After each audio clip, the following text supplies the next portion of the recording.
नमस्कार, आपण पाहत आहात सत्यशोधक न्यूज। जळगाव जामोद शहरात किसान एकता संघाचे मोठ्या थाटात वर्धापन साजरा। आज दिनांक 6 मार्च 2026 रोजी किसान एकता संघ भारत या शेतकरी संघटनेचा वर्धापन दिन बुलढाणा जिल्ह्यातील जळगाव जामोद येथे मोठ्या उत्साहात साजरा करण्यात आला। या कार्यक्रमाला संघटनेचे आदरणीय राष्ट्रीय अध्यक्ष सोरेनजी प्रधान तसेच राष्ट्रीय कार्यकारिणी, महाराष्ट्र प्रदेश कार्यकारिणी, बुलढाणा जिल्हा कार्यकारिणी आणि जळगाव खान्देश जिल्हा कार्यकारिणीचे अनेक पदाधिकारी मोठ्या संख्येने उपस्थित होते। कार्यक्रमाचे आयोजन बुलढाणा जिल्हा अध्यक्ष पुरुषोत्तम गायकी आणि महिला जिल्हा अध्यक्ष मीनाताई पात्रीकर यांच्या मार्गदर्शनाखाली करण्यात आले। यावेळी जळगाव खान्देश जिल्हा महिला अध्यक्ष विद्याताई शिवाजी पाटील तसेच विविध तालुका व ग्राम शाखांचे पदाधिकारीही उपस्थित होते। कार्यक्रमाची सुरुवात केक कापून करण्यात आली।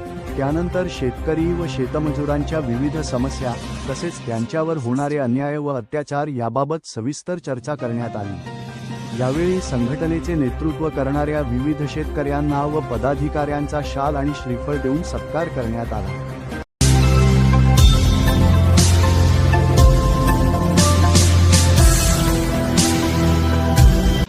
या प्रसंगी उपस्थित मान्यवरांनी शेतकरी आणि शेतमजुरांच्या हक्कासाठी लढा देण्याचा निर्धार व्यक्त केला। तसेच देशभरातील शेतकरी आणि शेतमजुरांवर होणाऱ्या अन्यायाला वाचा फोडण्यासाठी किसान एकता संघ भारत ही संघटना सक्षमपणे कार्यरत राहील असा विश्वासही व्यक्त करण्यात आला। कार्यक्रमाच्या शेवटी उपस्थितांनी जय जवान, जय किसान आणि किसान एकता संघ जिंदाबाद अशा घोषणा देत कार्यक्रमाचा समारोप केला।